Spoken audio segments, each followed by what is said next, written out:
त्याच्यावर हवा लागला.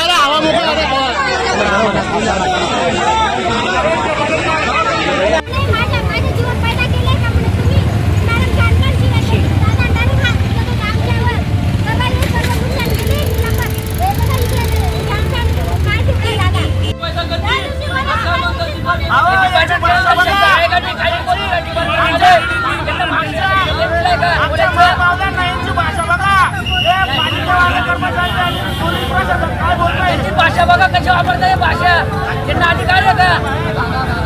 तुमचं नाव सांगा मावशी, काय विषय बोला. रमेश मी भाजपाची आपला जफराटेचा सांग मी माझं दुकान आवरत होती.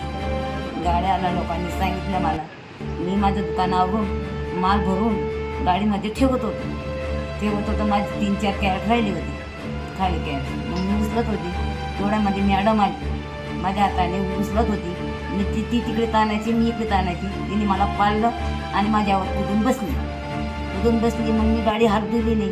मग तिने अजून मला छेडछाड केली. मग मी पळून गेलो. मग मला चक्कर आला आणि माझ्या गर्भपिशीच्या ऑपरेशनला 3 वर्ष होत आहे.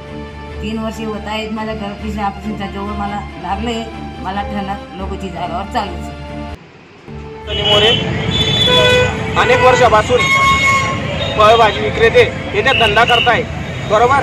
तर आज पोलीस प्रशासन इथे आलं, ते लोक त्यांच्या रस्त्याच्या साईडला व्यवस्थित त्यांच्या पद्धतीने धंदा करताय. पोलीस प्रशासन आलं आणि एका महिलेला अतिशय क्रूरपणे मारहाण झालेली आहे. तर आमची प्रमुख मागणी एकच आहे, ज्या पोलीस भगिनीने आमच्या भगिनीला आई बहिणीला मारलेलं आहे तर त्यांचं लवकरात लवकर निलंबन व्हावं, त्यांच्यावरती गुन्हा दाखल व्हावा ही आमची प्रमुख मागणी आहे. आणि त्यानंतर जी जागा आम्हाला पालिका प्रशासनाने करून दिलेली होती, त्या जागेमध्ये अक्षरशः गुडघ्या एवढं पाणी साचतंय. त्यामुळे आम्ही त्या लोकांचा, आणि तिथे कोणीच भाजीपाला घ्यायला येत नव्हता, लोकांचा भाजीपाला अक्षरशः रस्त्यावरती फेकावा लागत होता.